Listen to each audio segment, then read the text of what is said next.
Well, ordinarily, I wouldn't react to Dumebi. I will not react to him, but I don't want to show disrespect to you. Since you've asked me, I will respond to your question. Number one, he has no business in this conversation. He's not even a member of the African Democratic Congress. That is very clear.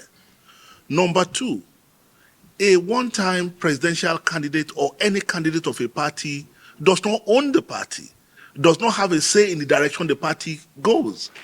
You were given the ticket of the party to run a particular election. That does not make you a permanent candidate of the party and does not arrogate to you the power of the leadership of the party, not of the NWC, not of the neck of the party. So you wonder what is the basis for what this individual is doing. That's number one. Number two, you see, we need to be very careful. There are some narrative that you find people use in the public space that is disturbing. When you begin to castigate people on the account of their age, when does it become a crime to be an older person?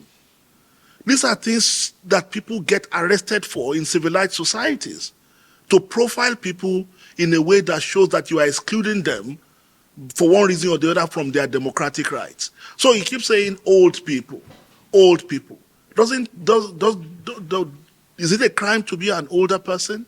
That's number one. Number two, he's talking about recycled politicians. Who politician in this country is not recycled? Mention one politician in this country that has not been to one party or the other or have not held one position or the other. And are we going to manufacture a new political class overnight? It's the same recycled people that will do politics in Nigeria. And we're not going to bring foreigners to play politics in Nigeria. So by the time I've listened to his rhetoric, and like I said, it's wrong, it's divisive, it's inflammatory, and it should be condemned.